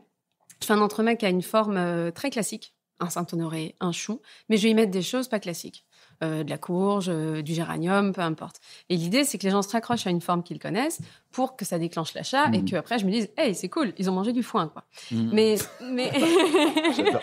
J'adore cette punchline. Ce sera la punchline de l'épisode. J'adore et ils ont mangé du foin. Breton. Non, mais tu vois, il y a ce côté-là. Mais moi, le côté, je trouve que il y a deux choses dans ce que tu dis, Laura, qui me font réagir. Le côté intransigeant, je pense qu'on l'a. Après, tu vois, moi, ça fait 7 ans. J'ai commencé, j'étais toute seule. Intransigeant quand t'es seule. Aujourd'hui, on est 15. Et c'est vrai qu'à 15, il faut que les 14 autres personnes soient solidaires. Et c'est compliqué. Parce que c'est de la fatigue sur le terrain. Parce que tous les jours, tu dois dire qu'on fait pas d'emballage pour le pain, qu'on tranche pas le pain pour des questions de conservation, que non, on n'a pas de baguette. Et nous, on est porteurs de nos projets entrepreneuriaux. C'est top. On est à fond dedans. Et quand d'ailleurs, on est en contact client, je pense qu'on le fait transparaître, vraiment, au sens, ça sort de nous. Et puis, l'idée, c'est que ça vienne vraiment directement aux oreilles des gens qui nous font l'honneur de passer la porte de chez nous. Mais le problème, c'est qu'il faut aussi emmener toute une équipe dans ce mouvement-là. Et que j'ai vraiment beaucoup de chance parce que aujourd'hui, j'ai des gens qui, autour de moi, sont plutôt convaincus ou curieux. Quand ils ne sont pas convaincus de base, ils sont curieux, ce qui est une valeur pour moi importante dans la phase de recrutement. Mais il y a ce côté-là, il y a le fait que sur le produit, les gens sont pas captifs et que ils vont aller choisir une pâtisserie ou une viennoiserie, un goûter qui est plus facile pour eux à lire de prime abord. Même si je pondère en disant qu'à Rennes, on a beaucoup de chance, les clients sont hyper curieux. Il y a une vraie volonté de se dire je vais goûter ton truc à la betterave, là je sais pas trop ce que ça va. Et puis ce sera pas ma meilleure vente, mais c'est pas grave en fait. Le gâteau à la salade, c'est pas ma meilleure vente, mais c'est pas grave parce qu'il est là. J'ai très envie de goûter cette histoire de gâteau à la salade. Non mais alors roquette. Et là-dessus, moi j'ai une anecdote aussi. Enfin, ce qui est cool en plus de ça, c'est que nous, ça nous fait sortir des trucs qui seraient rébarbatifs. Je veux dire, si t'avais une pâtisserie pour continuer à faire des croissants, du Queen Yaman, des éclairs au chocolat. Ne nous fâche pas avec des gens qui font ça. Non, mais c'est pas grave. C'est pas le propos. Je m'ennuie relativement vite, on va dire. Et en fait, ça nous permet de tester des choses différentes. Et de ça crée une émulation. Toi, c'est ça que tu veux dire, toi, en cuisine, ça te... Ouais, voilà. Et un apprentissage, encore une fois, sur soi-même, d'accepter la critique aussi. Parce que c'est pas facile, sortir des choses, il faut que ça soit, des fois, nous, on est dans notre petit truc, on goûte, on se dit, c'est bien, c'est bien, c'est bien. Les gens autour nous disent c'est bien aussi. Ouais. Mais la rencontre avec quelqu'un qui connaît absolument pas le truc et qui vient payer la recul, forcément, machin, il va se dire, ça manque peut-être quelque chose. Ouais, c'est particulier, Oui. Donc, voilà. Et il y a tout ça à gagner. Moi, il y a 2 ans, je pense, on va dire mars ou avril, dans ces eaux-là, j'avais pas une grande variété et donc, ma première entrée, c'est toujours des légumes. Et j'avais fait une alliance de fenouil et de carottes parce que c'est des apiacées, je crois. Et en gros, j'avais mis ça ensemble parce que c'est de la même famille. C'était pas génial. Et je l'ai refait là cette année en me disant tiens, on va essayer de travailler un petit peu sur le sucre, un petit peu sur le piment justement, ramener de la cacahuète d'Aquitaine pour ramener un peu de croquant, ramener un peu de gourmandise et tout ça. Et du coup, ça m'a fait progresser là-dessus. Je l'aurais jamais fait. J'aurais pas essayé de me dire c'est cool, j'ai une satisfaction. Et et les clients trouvent aussi leur intérêt. Donc c'est vrai qu'il y a aussi cette évolution-là sur le retour client et sur enfin, ils nous ont pas dit: «Oh là là, carotte Fanou, quelle idée!» Alors elle fait ses desserts, je sais pas, j'ai pas d'idée particulière là. Ouais, champignons, ils sont pas là en disant: «Oh là là». Voilà, ouais, amener un petit peu comme, Ce qu'on est en train de se dire, c'est que là, tu nous racontes que si tu racontes un peu les choses, tu peux faire passer quand même, où qu'on soit, finalement, une intention. Mais vous opposez une forme de radicalité à la notion de pédagogie. Peut-être que le problème aujourd'hui, c'est qu'on prend des choses comme étant radicales, alors qu'au fond, peut-être que dans 10 ans, on se dira que de la roquette dans une pâtisserie, c'est pas si radical que ça. Mais ça avance toujours comme ça. Hein. Ouais. Et puis en face, on a des fois des gens qui sont très figés. Enfin, vraiment, moi, il m'est arrivé une fois de sortir quelqu'un de la boulangerie parce qu'il l'éructait sur le fait qu'on n'ait pas de baguette. Je l'ai sorti. C'est-à-dire que vraiment, j'ai invité ce monsieur à prendre la porte, quoi. Parce que je suis intervenue, parce que mon équipe était face à quelqu'un d'extrêmement agressif. On parle d'une baguette. Pour les gens qui nous écoutent, pourquoi il n'y a pas de baguette chez 16h30 ? Mais parce qu'il y a plein d'autres choses super à faire. Voilà pourquoi.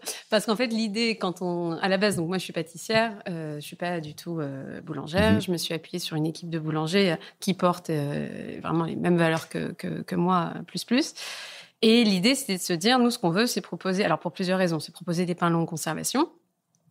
La baguette n'est pas forcément le meilleur allié pour ça. Des pains qui, s'ils se conservent, les gens ne sont pas obligés de venir tous les jours. Qui aussi, en termes de développement aromatique, c'est encore autre chose.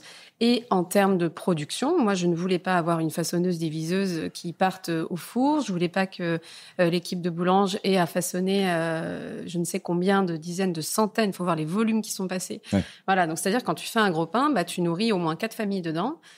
Et t'as moins de gestes techniques, moins de fatigue au travail, moins de mécanisation aussi, donc on se libère de l'industrie du SAV, tout ça. Et l'idée, c'est de revenir vraiment à la base, quoi. C'est-à-dire, on a un pétrin, des Parisiens, et puis du savoir-faire dans les boulangers qui sont boulangers, quoi, qui travaillent leurs pâtes dans ce sens-là.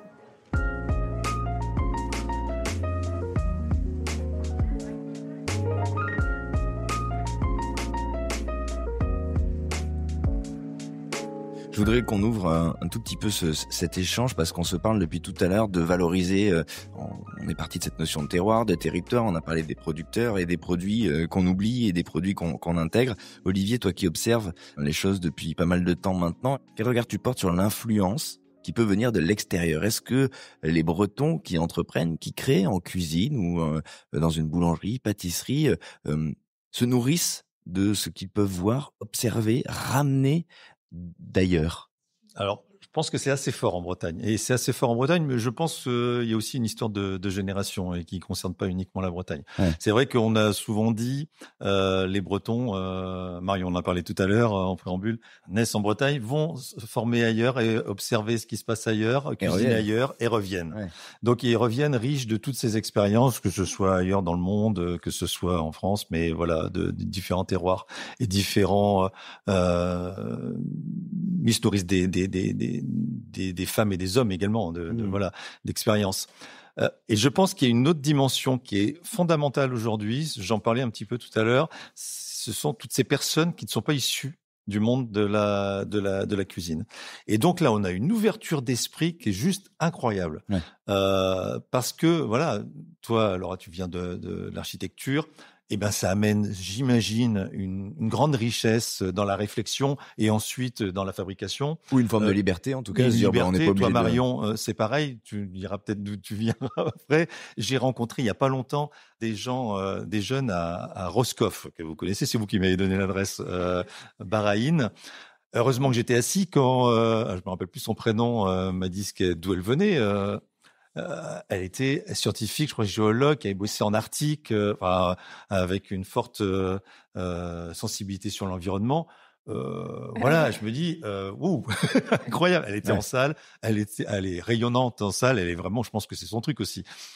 Ça c'est riche. Tous ces gens-là amènent leur expérience, et tant mieux pour ce milieu de la cuisine, qui est quand même parfois trop rigide.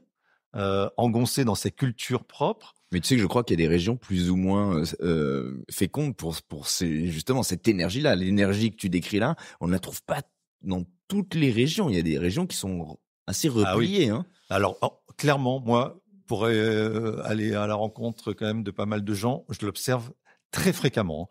Mais vraiment très fréquemment. On a énormément de gens qui viennent d'ailleurs. Et ça, c'est une vraie richesse. L'énergie de dingue. L'énergie, les gens en cuisine, en cuisine et en salle, on peut parler de tout. Et justement, ça fait évoluer aussi ceux qui sont issus de la cuisine.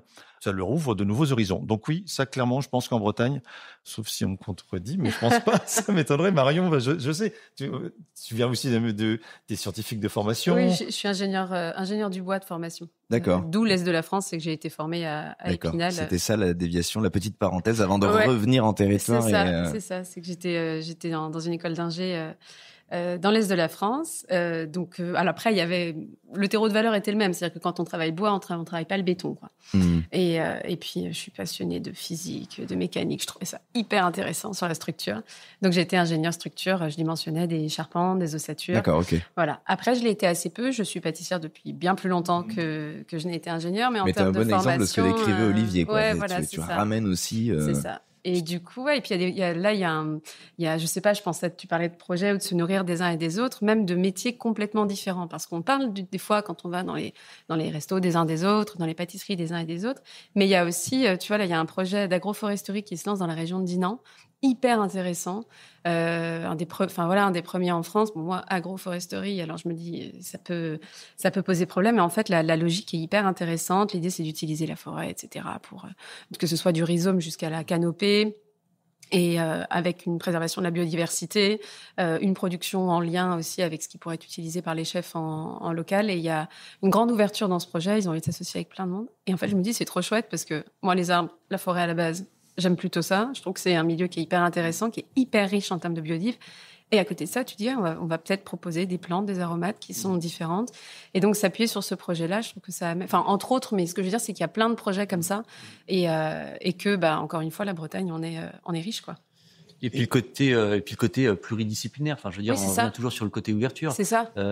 Quelqu'un, t'aurais fait que de l'ossature bois toute ta vie, ça aurait peut-être été, t'aurais des approches complètement différentes, et ça t'a peut-être, de par ta formation, amené des choses sur, je sais pas moi, la structure, j'en sais rien, je sais pas du tout mon métier, mais sur la pâtisserie, ça t'a aidé, ça t'a nourri. C'est ce qui fait aussi ta singularité, j'imagine, au sein de la pâtisserie, et ce qui fait aujourd'hui, je n'étais plus du tout au courant de ce projet en agroforesterie, mais si tu t'en rapproches, tu vas peut-être être un petit pivot justement entre le côté un peu projet et le côté un peu botanique en fait des choses. Et ouais, mais attendez, est-ce qu'on pourrait pas, il y a telle plante et telle plante et telle plante qui sont comestibles, est-ce qu'on mettrait pas de la comestibilité plutôt que des plantes juste ornementales et botaniques? C'est que de la comestibilité. Ouais. C'est vraiment la forêt. Okay. Enfin, la forêt nous régale, quoi. L'idée, c'est utiliser la forêt pour se nourrir. Et du coup, au contraire, moi, sur les 70, parce qu'ils s'appuient sur les chefs locaux en disant, voilà, nous, on peut produire ça, on a 70 plantes en pépinière. Qu'est-ce qui pourrait t'intéresser, toi? Je n'en connaissais pas 68.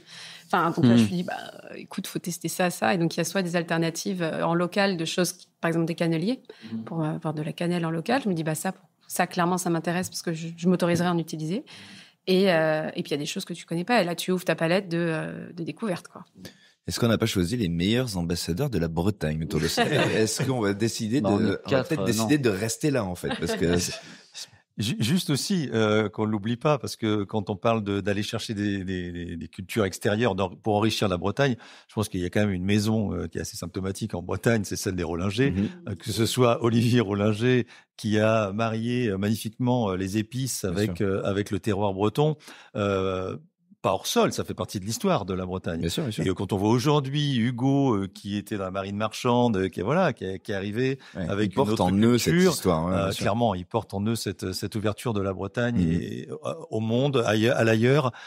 Et puis c'est peut-être aussi dans l'ADN des Bretons de s'ouvrir, d'être tolérant, C'est ça, c'est un peu le storytelling breton, quoi. Il y a quand même un équilibre parfait justement entre tradition, héritage, patrimoine et ce côté voyageur, faire parler des cultures, les mixer, c'est quand même dans l'ADN finalement de ce territoire. C'est assez beau. Moi, je pense.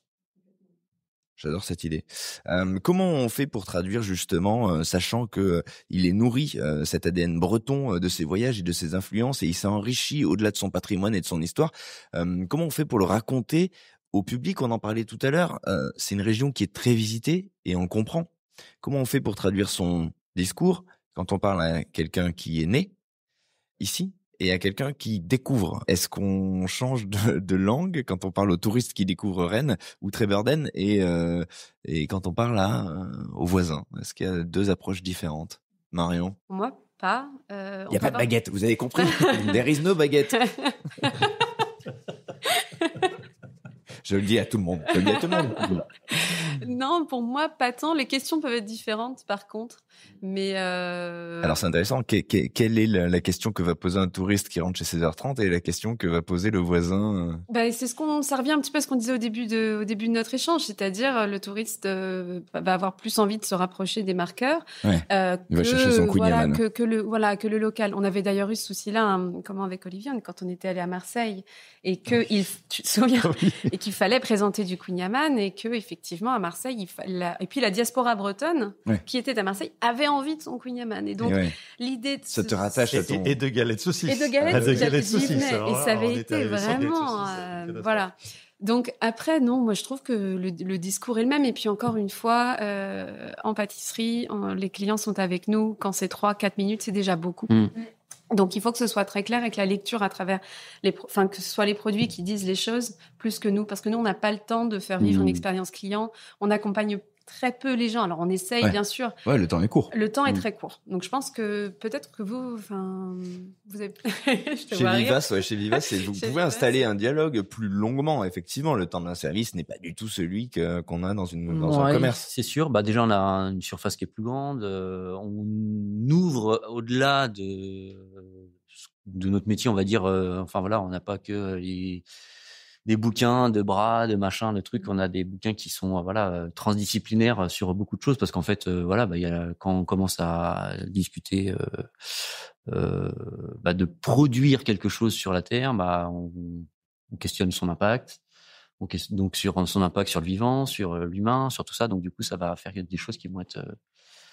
Et vous, votre discours, vous le proposez, quel que soit finalement le profil, entre guillemets, de la personne qui vient s'attabler chez Vivas, qui vienne de très loin, ou que ce soit votre voisin? On a à peu près le même discours quand on accueille un client, et c'est vrai que la différence avec toi, c'est que nous, on les accueille pendant minimum 1 heure et demie. Et donc, du coup, on a forcément beaucoup plus de temps.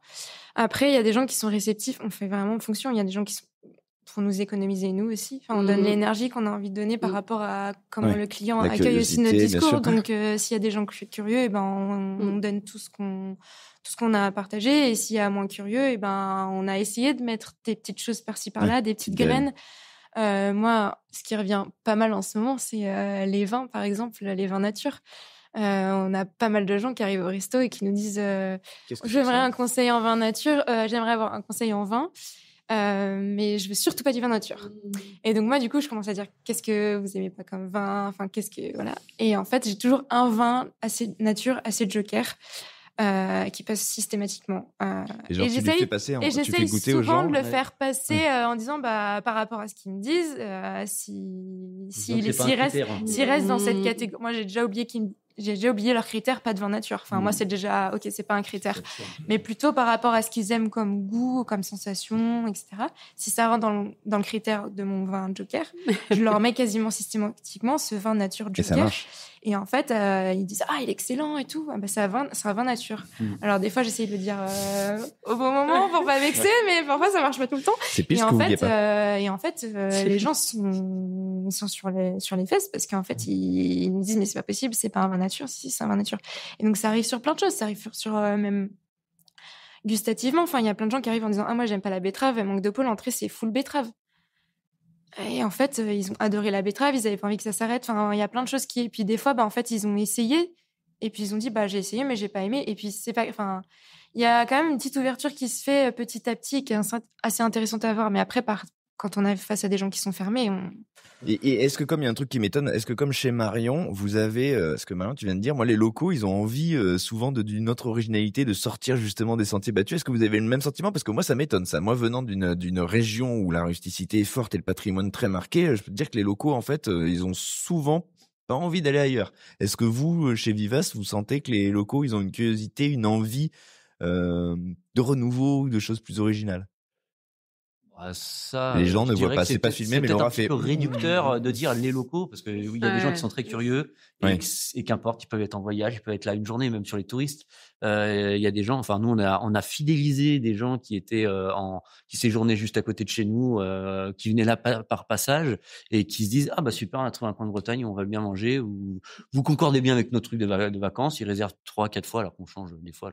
Enfin le menu on le tient sur 4 semaines à peu près. Ils reviennent goûter 2 fois la même chose, ça les dérange absolument pas. Donc voilà, il y a ce truc-là un petit peu relativisé sur les locaux. Oui, on a des gens comme Marion le disait, nous aussi on a des clients qui sont comment dire partisans de notre cuisine, voilà, et qui nous ramènent des gens qui expliquent, qui justement vont comme ils partagent leur expérience, ils peuvent dire bah voilà, allez manger là-bas, vous allez voir, je vous en dis pas plus, allez découvrir. Et ça suffit. Mais moi, je pense que effectivement, il y a des gens qui arrivent des fois avec des idées préconçues, très bien, mais l'idée c'est de leur dire, écoutez, la Bretagne c'est un peu plus complexe que ça, c'est beaucoup plus riche que ça, c'est plus riche que ce que vous avez en tête, que cette image d'Épinal. Allez la découvrir. Moi, quand je vais dans une région, ok, je vais dans le Nord, j'ai envie d'aller me manger des frites au maroilles, mais en même temps, si on me propose autre chose, très bien. Je crois que c'est aussi de vivre comme un breton, quoi, comme ici. Profiter de ce qu'on vous propose, de cette richesse. Vous allez trouver, et c'est ça ce qui est intéressant en Bretagne, c'est qu'on a tout. On a de tout. Vous avez plein de crêperies partout. Vous avez des restaurants traditionnels où vous allez manger du kika farce.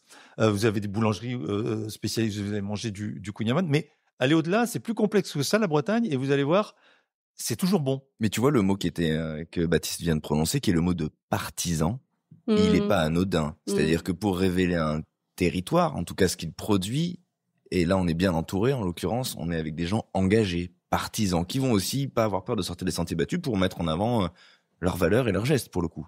C'est pas anodin comme mot. Je trouve que c'est un joli mot qui effectivement traduit un certain engagement, mais aussi une certaine douceur et accompagnement. Enfin, je veux dire, on parlait de radicalité. Je trouve qu'effectivement, il y a une forme de radicalité dans le fait d'être partisan, mais il y a aussi, voilà, pour moi, le fait de porter ces valeurs-là, c'est effectivement important. Et je te rejoins, Laura, sur ce que tu disais. Des fois, nous, les gens, ils viennent chez 16h30, rien ne ressemble plus à un cookie à la noisette qu'un cookie à la noisette. Le fait que les noisettes qui sont utilisées viennent du sud de la France, qu'elles soient en agriculture biologique, que ce soit d'une variété sélectionnée, il y a des gens à qui on peut le dire, il y a des gens, c'est pas grave en fait, au moins ils auront, et s'ils apprécient le produit, s'ils reviennent la deuxième fois, on dirait, vous savez, tous nos fruits secs sont français, voilà. Et je pense que c'est important d'avoir à la fois cet accompagnement, le fait d'être partisan et de ne pas bouger de nos valeurs fondamentales. Et bien sûr, on est comme tout le monde, on fait partie, enfin, on est confronté à un principe de réalité. Et sur l'interaction avec les gens, du coup, 16h30, il y a deux boutiques à Rennes. Il y en a une du centre-ville et une qui est plutôt dans un quartier en renouveau. Et l'accueil n'est pas du tout le même. On parlait de savoir comment est-ce qu'on s'adresse soit aux locaux. Rien que là, il y a une différence. Ouais. Et on parle, les boutiques sont à 400 mètres l'une de l'autre. Et c'est pas le même public. Pas du tout. Donc, comment est-ce que c'est accueilli par les locaux? J'ai envie de dire, ouais, parce que c'est intéressant ce que tu dis. On en discutait aussi entre, on va dire, notre petite idée intime qu'on a conçue dans le cerveau et ce que les gens, on dit comment vont le percevoir. Non, ils le perçoivent pas. Ce que les gens vont en faire, parce que c'est eux qui vont le transformer, ce lieu. C'est eux qui vont le faire. Je pensais pas que ce truc-là, ça allait fonctionner. Là, on va essayer ça, on va voir ce que ça donne. Et c'est le truc où, mais là, se dire, moi, j'ai un exemple, je me suis dit, voilà, j'avais pas d'idée. Je me suis dit, c'est assez dans les asperges pour le végétarien. Je me suis dit, je vais faire un œuf mollet, un sabayon, comme une hollandaise, mais comment ça s'appelle, à l'origan. Asperges blanches, asperges vertes en différentes cuissons, machin et tout, des petits pickles de moutarde. Enfin bref, ma petite patouille que je fais d'habitude. Et je me suis dit, c'est facile, asperges, œufs, hollandaise, aller-retour. Ouais, on pensait être un peu plus étonné quand même. Je me suis dit, moi, c'est facile. Et c'est les gens qui m'ont dit, mec, la prochaine fois, fais-nous ce que tu fais d'habitude, hein. Les machins qu'on a l'habitude de manger ailleurs, on les mangera ailleurs, il n'y a pas de problème. Ils venaient chercher autre chose, ils attendent autre chose de fait. Exactement. Ouais. Mais parce que votre discours a été clair et votre engagement, il est perçu, c'est ça qui est intéressant. Je pense quand même. Je pense que, et c'est bien aussi que les gens soient au courant de ça. Ouais. C'est-à-dire qu'on va pas, je veux dire, quelqu'un qui va chez Vivace et qui dit par contre moi je veux pas de vin nature, je veux pas de bio, enfin il s'est trompé aussi quelque part, enfin pas forcément parce que c'est encore une fois une question d'ouverture. Bien sûr, on est d'accord, il y en a plein qui poussent la porte alors que Laura, enfin pour le coup, elle a fait un truc sur un système de réservation pour être clair, pour qu'on arrive et qu'il n'y ait pas d'esclandre. Mais comment ça? Mais non. Et justement, c'est clair et ça arrive tous les jours. Typiquement, pour l'instant, on propose pas de bons cadeaux. Alors, j'ai vu que vous proposiez pas de bons cadeaux, mais comment on peut faire? Parce que moi, je viens. En fait, la réponse tu l'as donnée déjà, donc voilà. Et c'est ces choses-là. Donc, je veux dire, informer, oui, mais les gens, bon, voilà. C'est juste, on les a là pour le vin nature, pour donner cet exemple-là, on les a là, et en plantant une graine, on va se dire peut-être que la prochaine fois, ils se diront pas. Non, c'est le vin nature le problème. Ouais. Non, c'est une question de savoir-faire. On peut avoir les meilleures valeurs et être assez, bon technicien et choses comme ça. Si on n'a pas un savoir-faire dans les métiers qu'on fait, c'est compliqué, hein.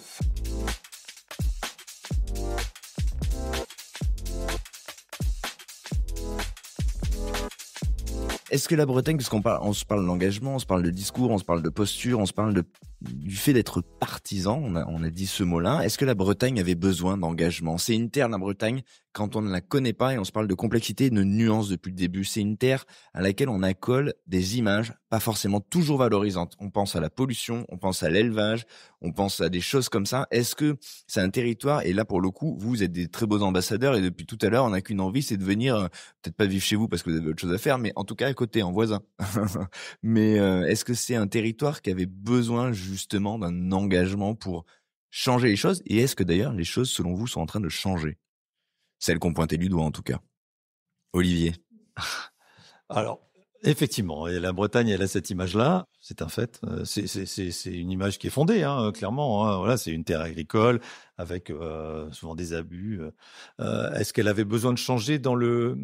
On parle de bien manger, là. On parle de restaurant, on parle de... et puis de l'engagement même que ça génère avant d'arriver dans l'assiette, de fait, puisqu'on se parle aussi d'un maillage avec des producteurs. Mais moi, je pense que c'est intéressant comme on le dit depuis tout à l'heure, c'est ce renouveau.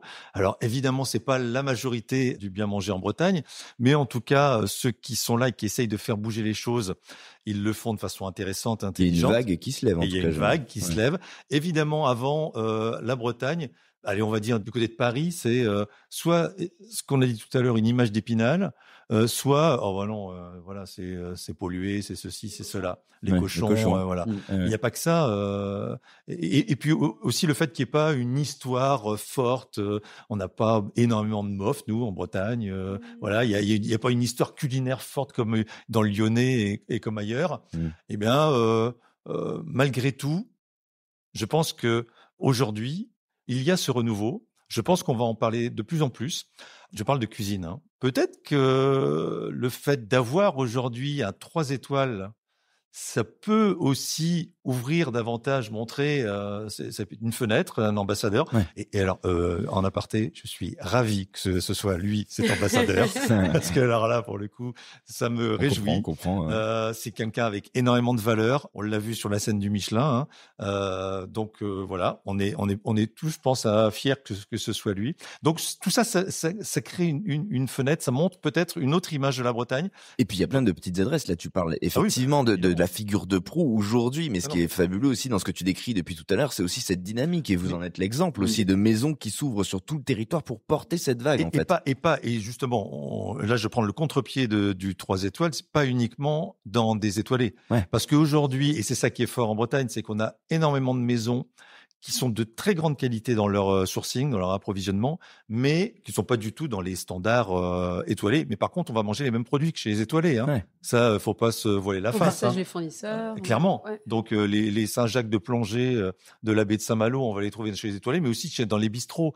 Toi, vous travaillez des produits qu'on va retrouver chez vos voisins étoilés et autres.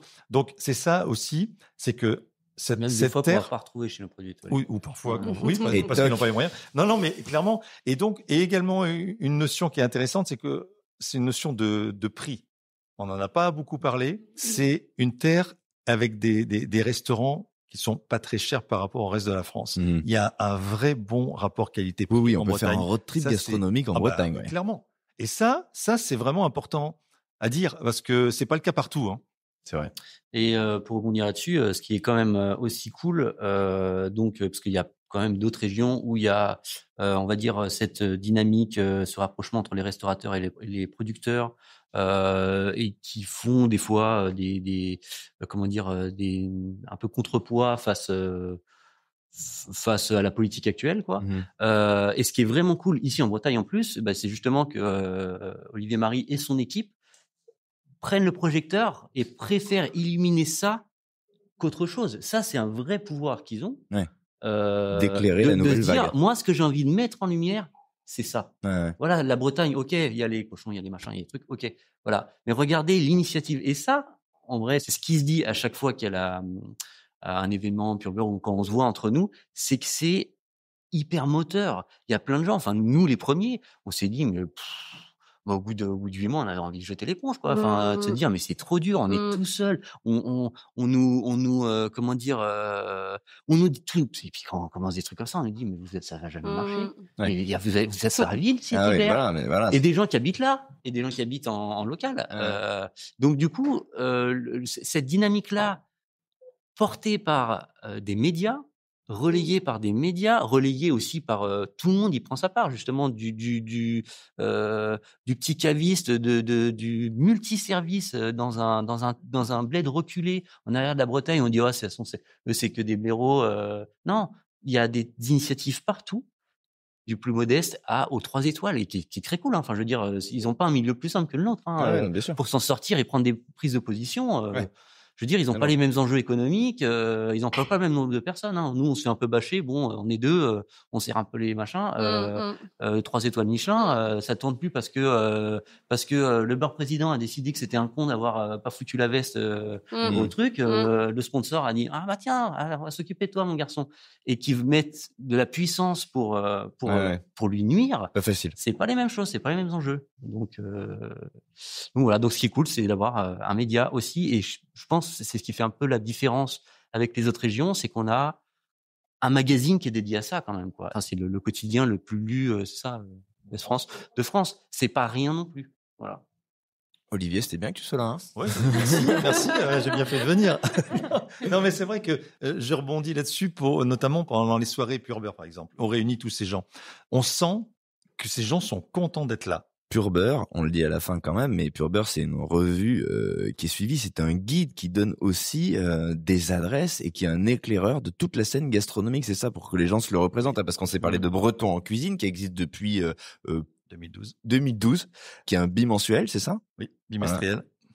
Bimestriel, ok, et qui permet donc de découvrir la gastronomie bretonne. Et donc il y a Pure Beurre qui est le guide du bien manger en Bretagne, quoi.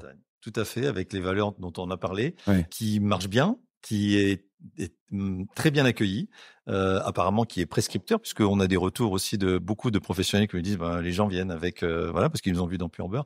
Et ce que je disais, c'est qu'effectivement je pense que on a là une communauté de gens, comme dit Olivier Rollinger, c'est un clan, c'est une meute de gens qui partagent les mêmes valeurs, mais qui est pas du tout déconnecté de la Bretagne, de la réalité. Hein. Faut pas du tout croire que c'est un énième magazine bobo ou autre complètement déconnecté. On va du food truck jusqu'aux 3 étoiles. On parle de la boulangerie, du caviste, de la boucherie. Voilà, des gens qui partagent ces valeurs-là et qui à la soirée sont heureux de se rencontrer. On n'est pas dans je te toise, moi j'ai 2 étoiles, toi t'en as qu'une, rien. Non, parce qu'aujourd'hui ils se connaissent, ceux qui partagent les mêmes valeurs sur les réseaux sociaux, ils ont pas trop le temps de se rencontrer. Alors parfois ils vont chez les uns chez les autres, mais là ce moment-là, on a bien ressenti ça, et c'était un peu aussi une idée, c'était d'être le catalyseur, ça cristallise les bonnes ondes de toutes ces actrices et ces acteurs du bien manger en Bretagne. Et tant mieux parce que comme ça, quand il y en a un ou une qui est dans un coin un peu tout seul, on lui montre que nous on est là aussi pour les aider. Il est pas seul. Et ils sont pas seuls. Ouais. Finissons sur ces bonnes ondes que cristallise Pure Beurre. Tu nous inviteras à la prochaine soirée Pure Beurre. Moi, avec plaisir. Avec plaisir. Merci d'avoir été avec nous. Merci Baptiste et Laura. Vivace, c'est à Trébeurden, on dit Trébeurden. Trébeurden, les gens trouveront. Hein. Bon. Marion, c'est facile de trouver. Il y a 2 adresses à Rennes. Je les mettrai en commentaire. 16h30. Merci. Trop bien, c'était bien de t'avoir. Et puis Pure Beurre. Donc merci Olivier. Merci. Merci d'avoir été avec nous. Merci à tous. Merci beaucoup. Merci, bonne journée.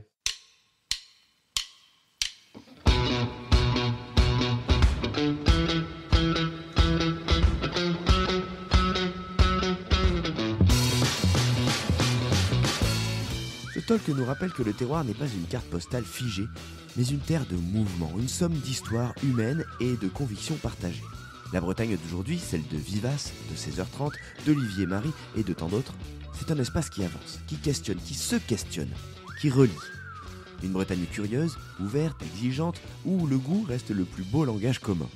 Et d'ailleurs, je sais pas vous, mais moi, clairement, j'ai booké mes prochaines vacances car cette région-là coche beaucoup trop de cases pour qu'on n'aille pas à la découverte de toutes ces richesses. Donc merci à vous les amis, merci à Laura Bois, Baptiste Lavalaise, Marion Juel et Olivier Marie de nous avoir ainsi donné le goût, l'envie de venir vous rejoindre là-bas.